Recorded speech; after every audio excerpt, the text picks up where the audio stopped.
CBSE class 12th के धुरंधरों, पिछले video में हमने इंट्रोडक्शन दिया था। हम लोग शुरू करने जा रहे हैं 12th की प्रिपरेशन, 12th मैथ की प्रिपरेशन, बलून मैथ्स वर्ड 1 पे।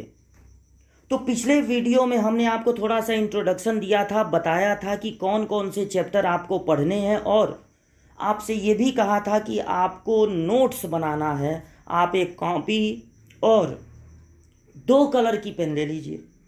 2 कलर की पेन ले लेंगे तो ज़्यादा अच्छा रहेगा। एग्जाम्पल के क्वेश्चन आप लगाइएगा दूसरे कलर से और एक्सरसाइज के क्वेश्चन लगाइएगा दूसरे कलर से, ताकि कॉपी खोलते ही आपको पता चल जाए कि ये एग्जाम्पल का क्वेश्चन है, ये एक्सरसाइज का। हालांकि इससे कोई फ़र्क नहीं पड़ता, लेकिन सारे एग्जाम्पल पढ़ने होंगे तो ब्लैक वाले पढ़ लिए जाएंगे, सारे एक्सरसाइज पढ़ने होंगे ब्लू वाले पढ़ लिए जाएंगे। थोड़ी कॉपी भी देखने में अच्छी लगेगी।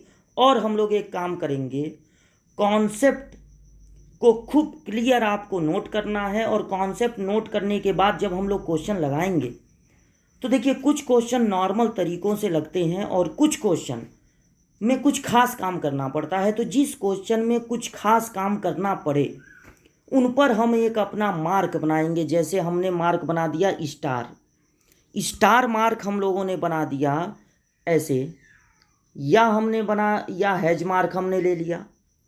तो जो क्वेश्चन थोड़ा अलग तरीके से लगने वाले होंगे, जो हमको थोड़े परेशान करने वाले होंगे, उन पर हम कोई निशान हैज मार्क या स्टार मार्क पहले से ही लगाना शुरू कर देंगे, ताकि जब हम अपने फाइनल की तैयारी कर रहे हों तो जो नॉर्मल फार्मूलों से लगने वाले क्वेश्चन हैं उनको लगाने की बजाय और अपने आप को थकाने की बजाय जो लास्ट मोमेंट होगा उस पर केवल हम लोग उन क्वेश्चनों को फुल्ली सॉल्व करके देख लिया जाएगा जिस पर इस तरह के मार्क बने हों, ताकि कम से कम क्वेश्चन लास्ट में हम लोगों को लगाना पड़े। तो हम लोग स्टार्ट करने जा रहे हैं 12th की प्रिपरेशन। और 12th में जो पहला चैप्टर है, 12th का जो पहला चैप्टर है वो है रिलेशन एंड फंक्शन।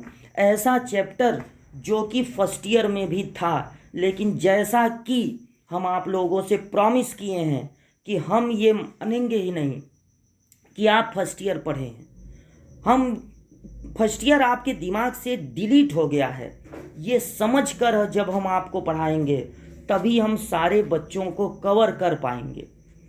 क्योंकि फर्स्ट ईयर में लोग होते हैं केयरलेस और चीज़ों को पढ़ते हैं, पास हो जाते हैं, लेकिन बाद में भूल भी जाते हैं। भूलना नहीं चाहिए, ये नहीं कहेंगे कि सबको भूल जाना चाहिए।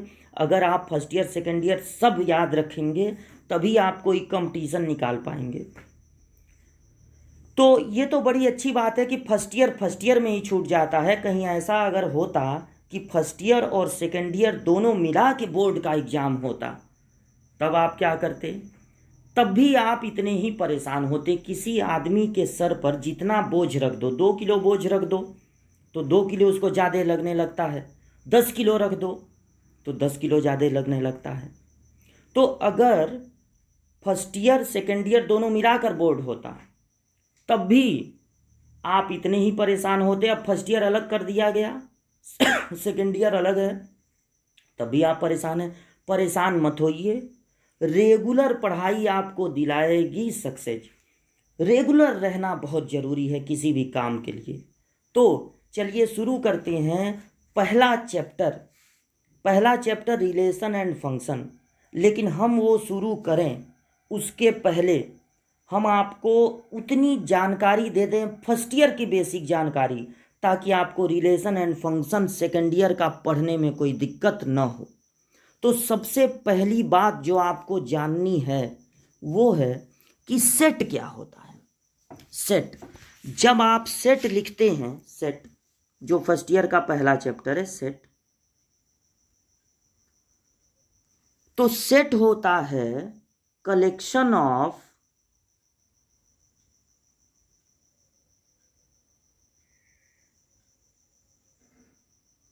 वेल डिफाइंड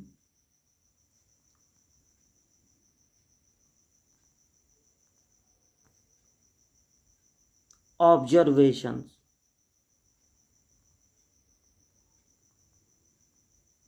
जिनको हम एलिमेंट कहते हैं।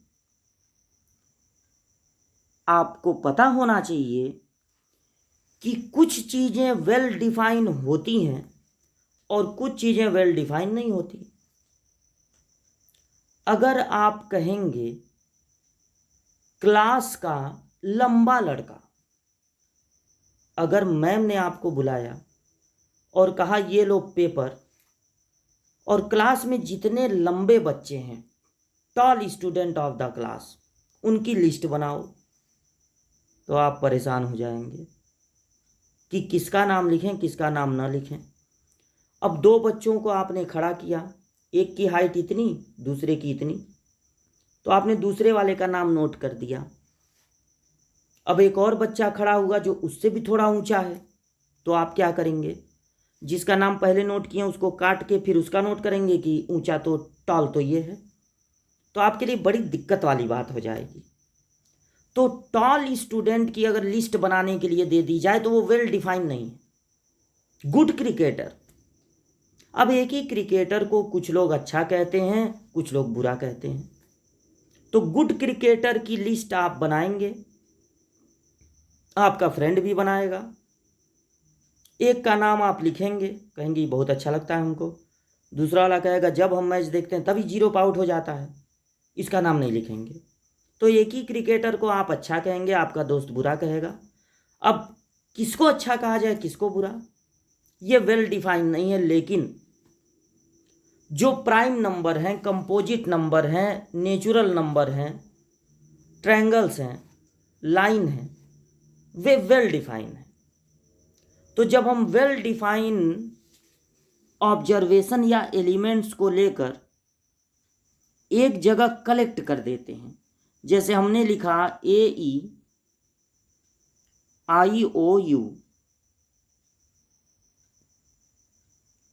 तो हमने क्या किया, जो इंग्लिश अल्फ़ाबेट के वॉवेल्स हैं उनको हमने एक जगह कलेक्ट कर दिया, तो ये एक सेट कहलाएगा। सेट को जब हम रिप्रेजेंट करते हैं तो कर्ली ब्रैकेट का यूज करते हैं, कर्ली ब्रैकेट का यूज करते हैं। कर्ली ब्रैकेट की खास बात ये होती है कि कर्ली ब्रैकेट में जो दिखता है बस वही होता है। कर्ली ब्रैकेट में जो दिखता है बस वही होता है। अगर ए दिख रहा है तो ए है, ई दिख रहा है तो ई है। अब ए और ई के बीच में बी आता है, सी आता है, डी आता है। अगर वो यहाँ पर रिटेन नहीं है तो इसका मतलब वो इस सेट का एलिमेंट नहीं है। तो सेट होता है वेल डिफाइन ऑब्जर्वेशंस का, एलिमेंट्स का कलेक्शन। अगर आप स्मॉल ब्रैकेट में लिखते हैं 2,4 तो इसका मतलब होता है 2 नहीं है, 4 नहीं है, लेकिन उसके बीच में जितने नंबर आ रहे हैं वो सब हैं। अलजेब्रा जब 2,4 लिखती है, कोऑर्डिनेट नहीं, कोऑर्डिनेट इसको पॉइंट का कोऑर्डिनेट ज्योमेट्री नहीं, अलजेब्रा जब स्मॉल ब्रैकेट लगाती है तो उसका ये मतलब होता है कि ये जो 2, 2 और 4 दिख रहे हैं वो इस सेट में नहीं है, इस कलेक्शन में नहीं है। 2 और 4 के बीच में जितने नंबर आ रहे हैं 2.1, 2.2, 2.7, 3, 3.8, 3.89 वो सब यहाँ पर है। और अगर स्क्वायर ब्रैकेट में 2,4 वो लिखती है तो इसका मतलब होता है कि 2 इंक्लूड है, 4 इंक्लूड है, और 2 और 4 के बीच में जितने नंबर आ रहे हैं वो भी इंक्लूड है। स्मॉल ब्रैकेट, स्क्वायर ब्रैकेट और कर्ली ब्रैकेट। कर्ली ब्रैकेट में अगर 2 4 लिखा है तो इसका मतलब है कि सिर्फ 2 और सिर्फ 4। कर्ली ब्रैकेट में अगर 2 4 लिखा है तो इसका मतलब है सिर्फ 2 और सिर्फ 4। लेकिन स्मॉल ब्रैकेट में अगर 2 4 लिखा है तो इसका मतलब 2 और 4 को छोड़कर बीच में जितने नंबर आ रहे हैं वो सब। और अगर स्क्वायर ब्रैकेट में 2 4 लिखा है तो इसका मतलब होता है 2 भी इंक्लूड है, 4 भी इंक्लूड है, और 2 और 4 के बीच में जितने आ रहे हैं वो भी इंक्लूड है। तो ये 3 तरह के ब्रैकेट हैं। दूसरी बात ये कि ये जो स्मॉल ब्रैकेट आपने लगाया है उसकी जगह पर कभी कभी आप ऐसे देखते हैं और आपको लगता है कि ये तो मिसप्रिंट है, स्क्वायर ब्रैकेट है जो गुस्सा के इधर आ गया है। ऐसा कुछ नहीं है, ब्रैकेट नहीं गुस्साता है, या आपको लगता है कि ये मिसप्रिंट हो गया है, ऐसा भी नहीं है। इसे कहते हैं ओपन इंटरवल। इसे क्या कहते हैं? Open interval. ओपन इंटरवल और स्मॉल ब्रैकेट दोनों का मतलब सेम होता है। ओपन इंटरवल का भी यही मतलब होता है कि 2 नहीं है, 4 नहीं है, 2 और 4 के बीच में जितने भी रियल नंबर होते हैं वो सब हैं। और अगर आप स्क्वायर ब्रैकेट लगाएंगे तो 2 और 4 भी इंक्लूड हो जाएगा। तो ये सेट के बारे में हो गया, ये ब्रैकेट के बारे में हो गया। इस सिंबल को कहते हैं बिलोंग्स टू।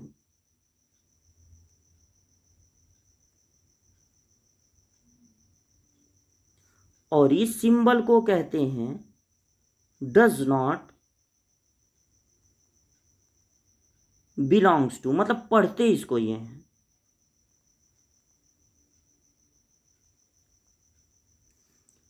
इसका मतलब होता है बिलोंग्स टू का मतलब होता है एलिमेंट है, और डज नॉट बिलोंग्स टू का मतलब होता है एलिमेंट नहीं है।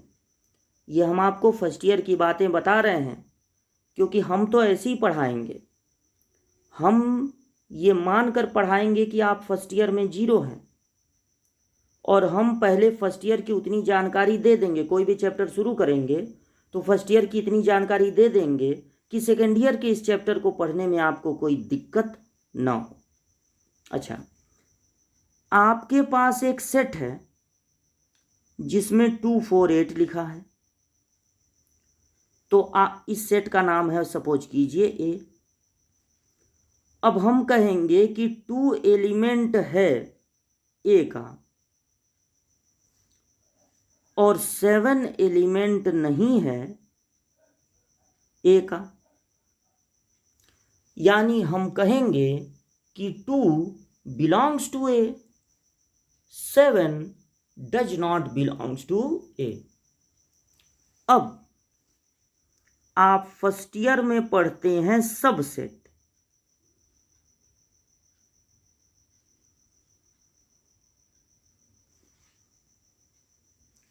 अगर एक सेट है आपके पास जिसमें 2 एलिमेंट हैं, सपोज कीजिए ए और बी, तो सबसेट जिसका सिंबल ये होता है, अगर आपके सेट में 2 एलिमेंट हैं तो नंबर ऑफ सबसेट होगा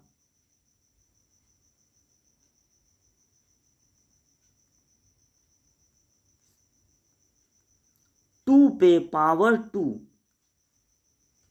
हमेशा आपको बेस 2 लेना है, और जितने एलिमेंट होंगे वो एक्सपोनेंट ले लेना है। अगर 3 एलिमेंट होंगे तो 3 पे पावर 3 नहीं, 2 पे पावर 3, हमेशा बेस 2 रहेगा। तो सबसेट इसके कितने होंगे? 4। कौन कौन? अब सबसेट का मतलब क्या है ये देखिए, ये होता है नल सेट।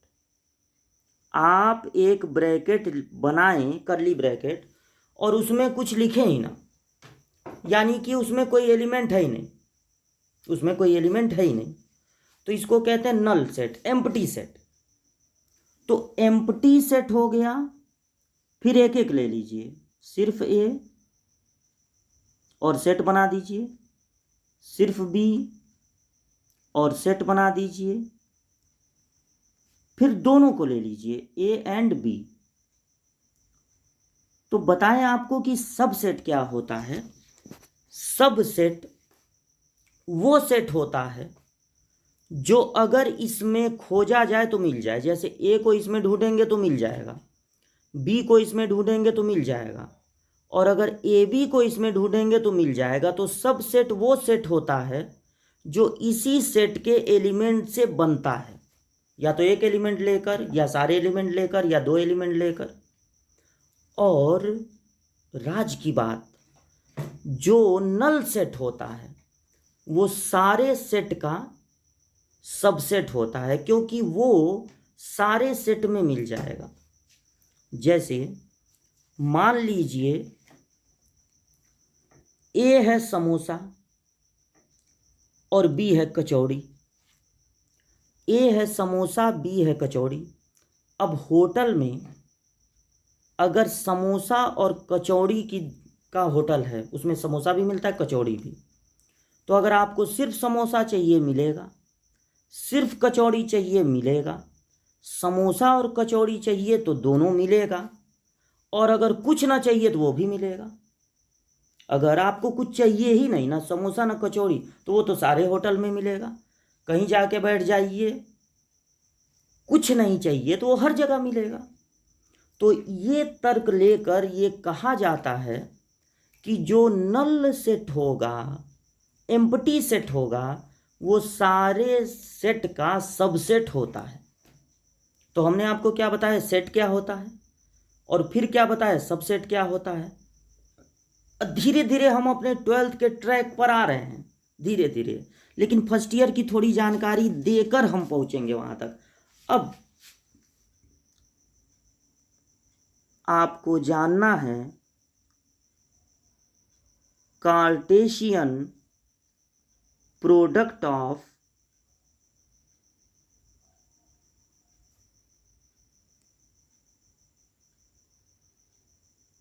सेट्स। सपोज कीजिए कि आपके पास एक सेट है और उसमें दो एलिमेंट हैं 1 और 4। आपके पास एक और सेट है जिसमें एलिमेंट हैं 1 2 3, और आपको इस सेट से इस सेट में मल्टीप्लाई करना है। तो आप क्या करेंगे, 1 1 लिखेंगे,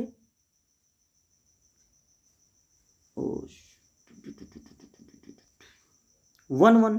देखिए पहले इसका 1 1 लेकर एक स्मॉल ब्रैकेट में लिख देना है। इसको ऑर्डर्ड पेयर कहेंगे। क्या कहेंगे, ऑर्डर्ड पेयर। ये सब फर्स्ट ईयर की बातें हैं।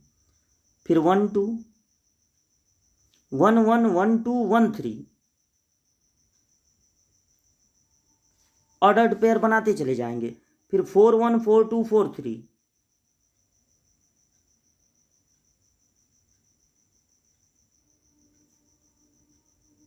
आगे जगह नहीं है तो यहाँ लिख दे रहे हैं।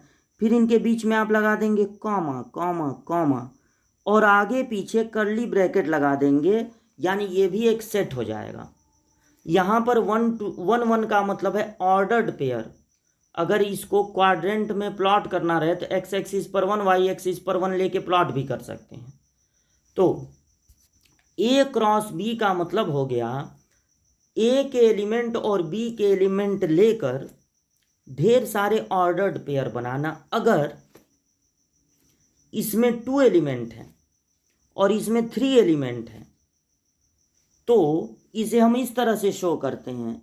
ए में कितने एलिमेंट हैं, एन ए। इसको कार्डिनल नंबर बोलते हैं। क्या बोलते हैं, कार्डिनल नंबर। और बी में कितने एलिमेंट हैं, उसको हम कहेंगे एन बी। तो ए में एलिमेंट हैं 2 और बी में एलिमेंट हैं 3।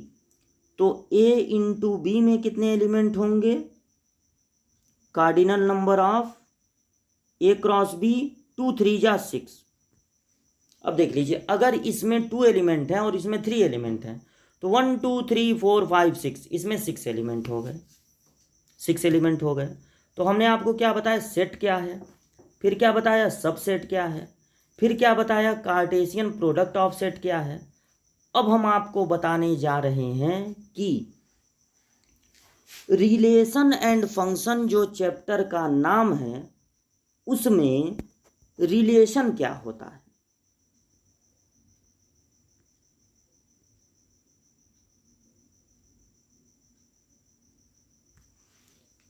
रिलेशन क्या होता है, अब देखिए,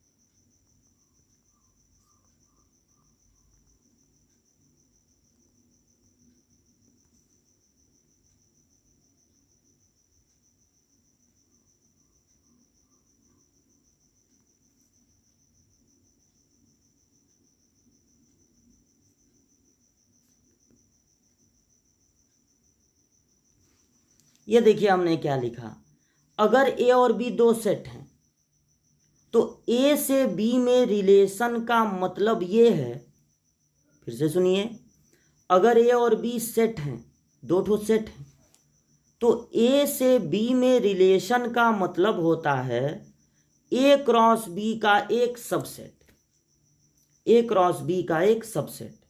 जैसे यहां पर एक सेट है ए और एक सेट है बी। ए क्रॉस बी में आप देख रहे हैं कितने एलिमेंट हैं, 6 एलिमेंट हैं। तो ए क्रॉस बी के कितने सबसेट होंगे, अभी आपको बताया हमने 2 पे पावर 6। अगर किसी सेट में 6 एलिमेंट हैं तो उसके कितने सबसेट होंगे, उसके सबसेट होंगे 2 पे पावर 6, यानी कि 64। अब वो सबसेट आप कैसे लिखेंगे, पहला पहला तो आप लिख सकते हैं नल सेट, फिर आप इनमें से कोई एक ले सकते हैं। अब एक लेंगे तो कौन सा लेंगे, हो सकता है केवल आप 1 2 को लेकर सेट बना दें, ऐसे 1 लिखें 2 लिखें ऑर्डर्ड पेयर और फिर इससे सेट बना दें, ऐसे आगे पीछे कर्ली ब्रैकेट लगा दें, या इसको लेके बना दें, या इन दोनों को लेकर बना दें, या इन दोनों को लेकर बना दें, या इन तीनों को लेकर बना दें। इस तरह से बनाते जाएं बनाते जाएं बनाते जाएं, टोटल अलग अलग तरह का कितना बना सकते हैं, तो बना सकते हैं 64। तो जब आपने इसमें से कुछ नहीं लिया, या एक ले लिया, दो ले लिया, 3 ले लिया, आपने एक सेट बना दिया, एक सबसेट बना दिया इसका, तो वही कहलाएगा ए से बी में रिलेशन।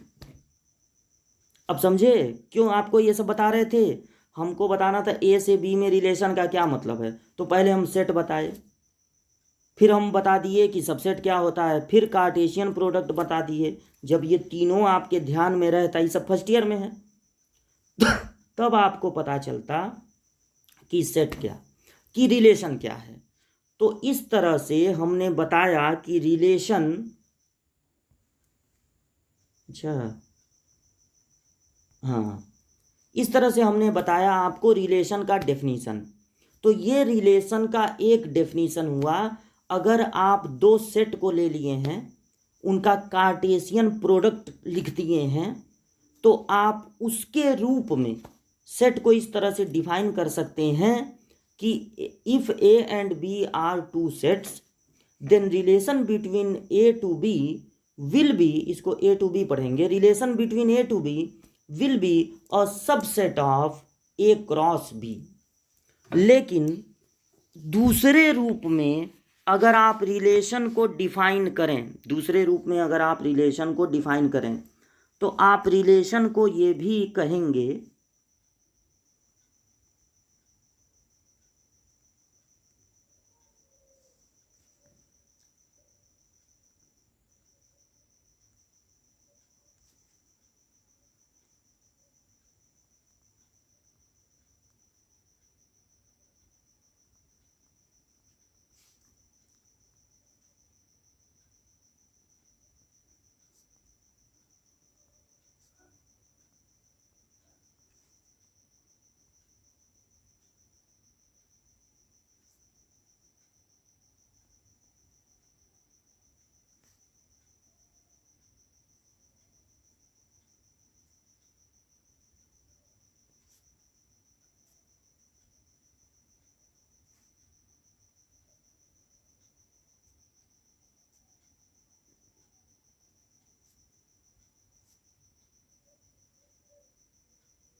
दूसरा रिलेशन का डेफिनेशन ये हो गया कि रूल या statement by which two numbers, two persons, two triangles etcetera etcetera are connected to each other. वो स्टेटमेंट या वो रूल जो दो लोगों को जोड़ता हो, जैसे फादर है, ए बी का फादर है, ये पर्सन के बीच का रिलेशन हो गया। या ए हेट्स बी, ए बी से नफरत करता है, ये पर्सन के बीच का एक स्टेटमेंट है जिससे ये दोनों कनेक्टेड हैं कि ए बी से नफरत करता है। या नंबर्स के बीच का relation, A is divisible by B, A is greater than B. या दो ट्रायंगल्स के बीच का रिलेशन कि ये दोनों ट्रायंगल सिमिलर हैं, ये दोनों ट्रायंगल कॉन्ग्रुएंट हैं। तो वो स्टेटमेंट या रूल जो दो पर्सन, दो नंबर्स, दो ट्रायंगल्स, दो लाइंस, दो सर्कल्स को एक दूसरे से जोड़े, वो उनके बीच का कहलाता है रिलेशन। तो ये रिलेशन की दो डेफिनेशन आपको याद कर लेनी है। वीडियो पॉज करके आप इनको नोट कर सकते हैं।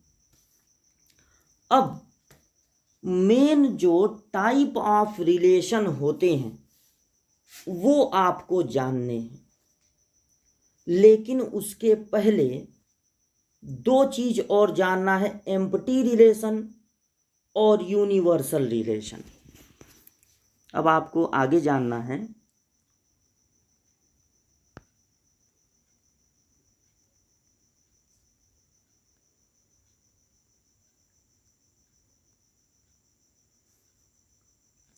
कि क्या होता है एम्प्टी रिलेशन और क्या होता है यूनिवर्सल रिलेशन।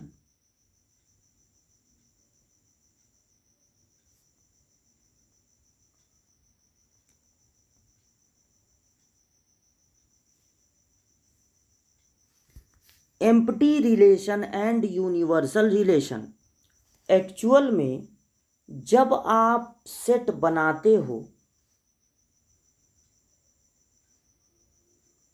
कहाँ पे हमने आपको बताया था, यहाँ पे देखिए, जब आप सब सेट बनाते हैं तो सबसे पहला काम आप क्या करते हैं, नल सेट ले लेते हैं। नल सेट ले लेते हैं, उसमें कोई एलिमेंट होता ही नहीं है। और सबसे लास्ट में आप क्या करते हैं, हालांकि ये काम आप बीच में भी कर सकते हैं, कोई किधर भी लिख सकते हैं, उसका कोई सीक्वेंस का इम्पोर्टेंस नहीं है, लेकिन जनरली आप यही करते हैं कि नल सेट से शुरुआत करते हैं और लास्ट में सबको ले लेते हैं। तो जब आप नल सेट लेते हैं तो वो एक एम्प्टी रिलेशन, अगर इसको रिलेशन के रूप में लेंगे तो वो एक एम्प्टी रिलेशन होगा। और जब सबको ले लेंगे, सबको सबको सबको लास्ट में, तो वो जो होगा वो यूनिवर्सल रिलेशन होगा। यहाँ पे नहीं होगा एम्प्टी रिलेशन, यहाँ रिलेशन नहीं है, यहाँ तो सेट है ना। जब आप ये वाला लेंगे जो क्रॉस मल्टी, हाँ, ये जो आप मल्टीप्लाई करने पर ये सब लिए हैं, इसमें से केवल ये ले लिए या ये ले लिए, तब ना रिलेशन बनता है। वहाँ पे एक ही सेट था तब थोड़ी ना रिलेशन बनेगा, दो सेट रहेंगे तब ना रिलेशन बनेगा। या ए का ही ए से कार्टेशियन प्रोडक्ट हो तब रिलेशन बनेगा। तो जब आप इसका सबसेट लिखेंगे जो कि 64 है, तो शुरुआत कहाँ से करेंगे, एक तो नल सेट ले लेंगे। तो जब नल सेट लेंगे जो इसमें मिलबे नहीं करेगा, मतलब कोई एलिमेंट उसमें रहेगा ही नहीं, तो उसको हम लोग कहेंगे एम्प्टी रिलेशन। जो ये पूरा ले लेंगे, पूरा जो लास्ट में एकदम 64th पोजीशन पे जब पूरा ले लेंगे, कुछ छोड़ेंगे ही नहीं, तो उसको कहेंगे यूनिवर्सल रिलेशन। यूनिवर्सल रिलेशन, अब देखिए एम्प्टी रिलेशन कैसे बनता है। मान लीजिए आप एक सेट लेते हैं, ए सेट ए ले लेते हैं, इसमें है 1 2 3 4 5 मान लीजिए है, और आप कहते हैं ए क्रॉस ए पे इम्प्लाइज दैट एक रिलेशन है कि ए माइनस बी ए होगा, जैसे रिलेशन बनता है दो चीज़ों के बीच में बनता है, A minus B is equal to 10, A minus B 10 है। तो अब ये बताइए, आप जब ए क्रॉस ए पर रिलेशन बनाएंगे तो 1 1 1 2 1 3 1 4 ऐसे ऐसे करते करते लिखेंगे। आप बहुत बड़ा लिखेंगे तो 5 5 लिख देंगे। तो ये बताइए, कभी ऐसा होगा कि जो आप मान लीजिए 1 1 लिए हैं या 1 2 लिए हैं तो इन दोनों का डिफरेंस 10 हो? ऐसा होगा? यहाँ पे ऐसा होगा कि दोनों का डिफरेंस 10 हो? नहीं होगा। कम से कम ये 11 तक गया होता, 11 तक, तो 11 में से 1 माइनस करने पर 10 आता, लेकिन ये तो 5 पे ही रुक गया है। तो आप हमको सेट दे दीजिए 1 से लेके 5 तक और कहिए कि एक रिलेशन है ए और बी का कि दोनों का डिफरेंस 5 है, 10 है, और चलो अब इसमें से वो रिलेशन लिखो, तो हम कुछ लिख ही नहीं पाएंगे। तो ऐसे रिलेशन को हम कहेंगे एम्प्टी रिलेशन, और एम्प्टी रिलेशन को वाइड रिलेशन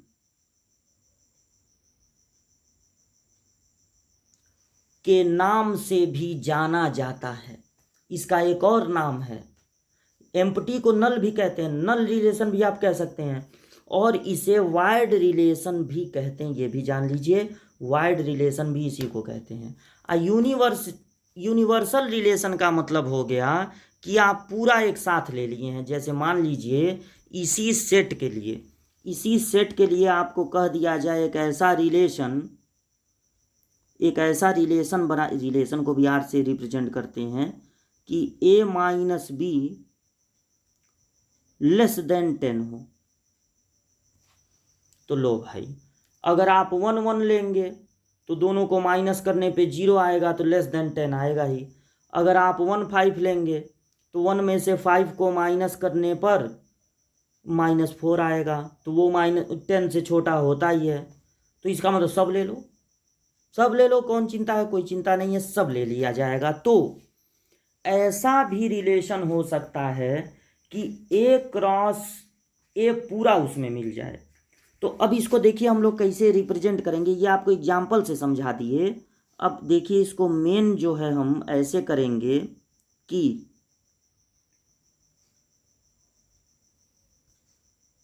ये देखिए फाई भी एक सबसेट होगा ए क्रॉस ए का, अगर ए एक सेट है, और ए क्रॉस ए मतलब पूरा का पूरा भी एक सबसेट होगा ए क्रॉस ए का।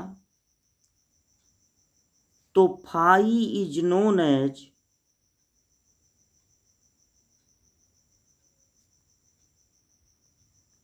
एम्प्टी रिलेशन, और A cross A is known as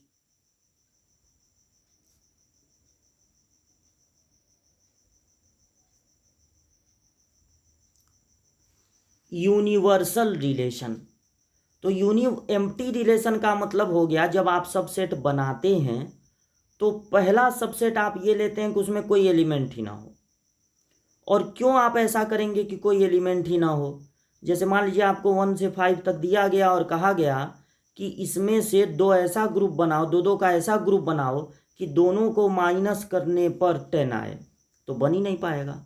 और अगर ऐसा कहा जाए कि दोनों को माइनस करने पर 10 से छोटा आए, तो बन जाएगा। अब अगर वो 1 से लगाए 15 तक गया होता, तो जब दोनों को माइनस करने पर 10 वाला बनाते तो पूरा नहीं बना पाते, क्योंकि 115 तब लिख ही नहीं पाते, क्योंकि 1 में से 15, अरे 15 और 1 115 लिख लेते, लेकिन 15 और 1 तब नहीं लिख पाते, क्योंकि जब 15 और 1 लिखते तो उनका जो डिफरेंस होता वो 10 से छोटा नहीं होता। एक और रिलेशन आप लोगों को जानना है, वो है identity relation, empty relation, universal relation, और तीसरा आइडेंटिटी रिलेशन क्या होता है ये समझना है। अगर आपके पास एक सेट है ए, सेट को हम रिप्रेजेंट कर रहे हैं ए से, तो आइडेंटिटी, एक रिलेशन आप ऐसा बनाइए आप रिलेशन बनाएंगे तो उसको ऑर्डर्ड पेयर के रूप में बनाएंगे, ए और बी लिखेंगे। ए और बी ऐसा होना चाहिए कि ए इक्वल टू बी हो, ए और बी इक्वल हो, और ए और बी दोनों बिलोंग्स टू ए हों, इसी सेट ए में से लिए गए हों, और दोनों इक्वल हों। फॉर एग्जाम्पल, अगर आपका सेट ए है, उसमें 3 एलिमेंट हैं 1, 5, 9। तो अगर आप एक रिलेशन बनाते हो जिसमें आप लिखते हो 1, 1 और लिखते हो 5, 5 और लिखते हो 9, 9, ये भी ए क्रॉस ए और ए का कार्टेशियन प्रोडक्ट जो मिलेगा, ये भी उसका एक सबसेट होगा। बहुत सारे सबसेट मिलेंगे। पहला वाला आप लिख देंगे जिसमें कुछ होगा ही नहीं, तो वो नल सेट होगा, वाइड सेट मतलब वाइड रिलेशन। और लास्ट में आप सारा लिख दोगे तो वो हो जाएगा यूनिवर्सल रिलेशन। लेकिन उन सभी में एक आप ऐसा भी लिख सकते हैं जिसमें ए और बी दोनों इक्वल हों, यानी कि 1, 1 हो, 5, 5 हो, 9, 9 हो, और इसके अलावा कोई भी और ऑर्डर्ड पेयर ना हो, कोई भी और ऑर्डर्ड पेयर ना हो। तो ऐसे रिलेशन को हम लोग कहेंगे आइडेंटिटी रिलेशन। अगर आप सिर्फ 1, 1 लिख देंगे, बाकी नहीं लिखेंगे, तब नहीं कहेंगे। अगर आप सिर्फ 5, 5 लिखेंगे, बाकी नहीं लिखेंगे, तब नहीं कहेंगे। आप केवल उनको लिखेंगे जिसमें 1, 1 दोनों, 1, 5, 5 दोनों और 9, 9 दोनों हों। तो ऐसे रिलेशन को हम लोग कहेंगे आइडेंटिटी रिलेशन। 1, 1, 5, 5, 9, 9 के अलावा कुछ और ना हो, तब इसे कहेंगे आइडेंटिटी रिलेशन। अगर आप सिर्फ 1, 1, 5, 5 लिख देंगे, 9, 9 को लिखेंगे ही नहीं, तब वो आइडेंटिटी रिलेशन नहीं कहलाएगा, सारा लिखना है। और अगर आप इन सारे को लिखने के बाद एक 1, 5 भी लिख देते हैं तो वो भी आइडेंटिटी रिलेशन नहीं कहलाएगा। यानी कि आइडेंटिटी रिलेशन में ये नहीं सिर्फ 1, 1 लिख के छोड़ दिए, जितने एलिमेंट इसमें दिखाई दे रहे हैं वो सारे एलिमेंट का यूज होना चाहिए। 1, 1 भी होना चाहिए, 5, 5 भी होना चाहिए, 9, 9 भी होना चाहिए, तब वो कहलाएगा आइडेंटिटी रिलेशन। अगर आप फिर से एक बार सुन लीजिए, अगर आप किसी एक को यहाँ पर स्किप कर देते हैं, छोड़ देते हैं, केवल 1, 1, 9, 9 लिख देते हैं, तब नहीं कहलाएगा आइडेंटिटी रिलेशन। अगर आप इन तीनों के अलावा कुछ और भी इसमें लिख देते हैं, जैसे 1, 5, तब भी नहीं कहलाएगा आइडेंटिटी रिलेशन। एग्जैक्ट उसमें अगर इसमें 3 एलिमेंट हैं तो उसमें 3 एलिमेंट होने चाहिए, इसमें अगर 4 एलिमेंट हैं तो उसमें 4 एलिमेंट होने चाहिए, और वही होने चाहिए जब दोनों आपस में इक्वल हों, दोनों आपस में इक्वल हों। तो आपको इस वीडियो में बताया गया यूनिवर्सल रिलेशन, एम्प्टी रिलेशन और आइडेंटिटी रिलेशन। एक्चुअल में रिलेशन के जो 3 मेन टाइप होते हैं वो आपको अगले क्लास, अभी ये 3 मेन टाइप नहीं है रिलेशन के, ये रिलेशन कितने तरह के हो सकते हैं उनमें ये 3 थे, यूनिवर्सल, एम्प्टी और आइडेंटिटी। लेकिन रिलेशन मेन कितने टाइप के होते हैं? 3 टाइप के। ये आपको अगली वीडियो में बताया जाएगा, रिफ्लेक्सिव, सिमेट्रिक और ट्रांजिटिव। तो मिलते हैं अगली वीडियो में, तब तक आप इतना प्रिपेयर कीजिए।